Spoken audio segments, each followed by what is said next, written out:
EPS 95 के सभी pension भोगियों एवं अंशदाताओं को EPS 95 MP चैनल की ओर से नमस्कार। मैं चंद्रशेखर परसाई प्रधान संपादक हूँ इस चैनल का। और साथियों, मैं लगभग हर बार बताता हूँ कि यह चैनल यूनियन का चैनल है।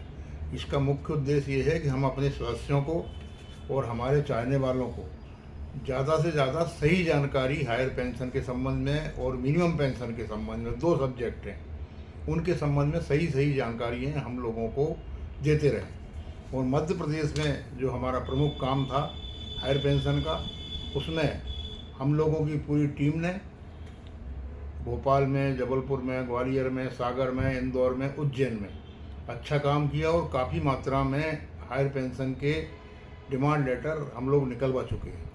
अकेले भोपाल से ही 31 मार्च 2025 तक 5,500 से ज़्यादा डिमांड नोट निकल चुके हैं। अब लोग पैसा जमा कर रहे हैं। कुछ लोगों ने फरवरी और मार्च में पैसा जमा करा दिया था, परंतु EPF के पास स्टाफ की कमी होने के कारण और प्राथमिक उनका काम ये था कि डिमांड नोट निकालें। अब धीरे धीरे उनके चेक भी क्लियर होते जा रहे हैं।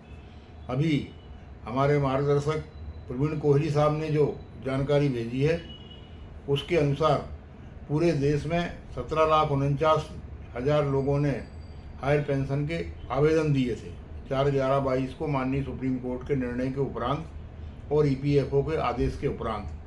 31 मई 2023 इसकी अंतिम तिथि थी।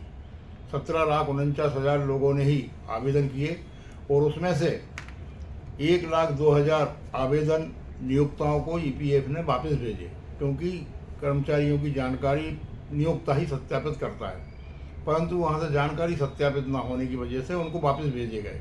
मार्च 2025 तक देश भर में 78 लाख पेंशन भोगी इस स्कीम के अंतर्गत आते हैं। 3,68,000 को EPFO ने देश भर में डिमांड लेटर इशू कर दिए हैं। 1 लाख लोगों ने पैसा जमा कर दिया है। 47,000 इनमें से अभी सर्विस में है। उनको पैसा जमा नहीं करना, उनको एक अंडरटेकिंग देनी है। एक पेज का एक फार्म है, उस फार्म पे अपनी सहमति देना है कि मेरे जो फंड में EPF में पैसा है उसमें से ये पैसा काट लिया जाए। 34,500 पेंशन पेमेंट ऑर्डर जारी हो गए, 19,000 प्रोग्रेस में है। 50,000 से 1 लाख के बीच में आवेदन रिजेक्ट किए गए EPFO इसकी सही संख्या नहीं बता रहा, परंतु इसमें एक अनुमान है कि जिस हिसाब से लोगों के फार्म रिजेक्ट हो रहे हैं, एक तो उन्होंने 1/9/2014 के पहले जिन्होंने 58 वर्ष की सेवा पूरी की है, उनको 4/11/22 के निर्णय के परिपालन में उनको बाहर कर दिया, उनको नहीं ले रहे हैं वो। ये अलग बात है कि उसमें से कुछ लोगों को हाई कोर्ट के माध्यम से, माननीय सुप्रीम कोर्ट के माध्यम से पेंशन मिलना जारी है।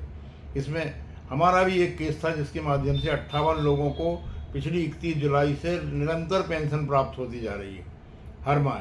जो 2021 से बंद थी, वो 2024 जुलाई से माननीय हाई कोर्ट जबलपुर के द्वारा दिए गए निर्णय के तारतम्य में चालू हो गई और लगातार पिछले 1 साल से लोगों को मिल रही है।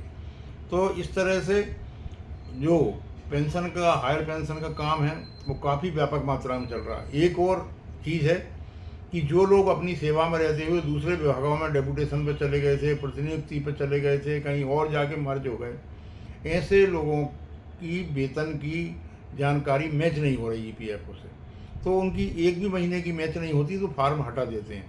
अभी भोपाल में ही 1400 ऐसे लोग हैं जिनकी जानकारी मैच नहीं हो रही, परंतु मैं उन साथियों को बता दूं कि चिंता की बात नहीं है। आपके उसके मामलों में 2 महीने बाद EPFO काम शुरू करेगा।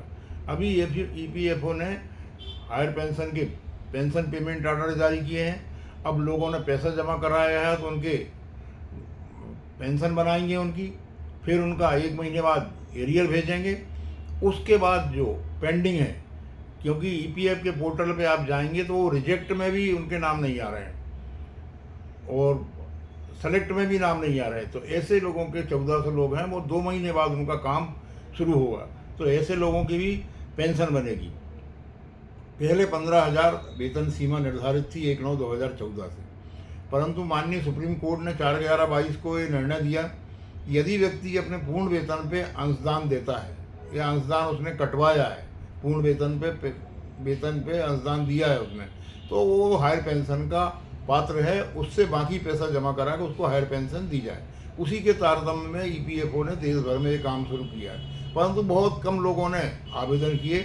और अब लोग चूँकि बाबू मेंटेलिटी की ये इच्छा रहती है कि हायर पेंशन में कुछ नहीं होना, पेंशन में कुछ नहीं होना, जैसे मिनिमम पेंशन में ही 2013-14 से हम लोग आंदोलन कर रहे हैं देश भर में, परंतु मीडिया में ज़्यादा कवरेज ना होने की वजह से, हमारे साथ ही सोशल मीडिया में नहीं जाने की वजह से, 25 राज्यों में संगठन होने की वजह बाद भी कई जगह पिछड़ गए। लोगों को लगता है कि ये वाला संगठन असली संगठन नहीं है। Employees pension 1995 national coordination committee जो है वो ये पीछे रह गए ये लोग। तो ऐसी कोई बात नहीं है, सब लोग अपने अपने हिसाब से लड़ रहे हैं। तो आगामी समय में 15 जून को एक बैठक हो रही है पुणे में, उसमें 2 संगठन के 10-10 पदाधिकारी बैठेंगे। कनकराज जी उसके चेयरमैन हैं जो तमिलनाडु के नेता हैं। तो उसके बाद कुछ ना कुछ निकलेगा। कर्मचारी एकता जिंदाबाद, ईपीएस 95 जिंदाबाद, इंकलाब जिंदाबाद।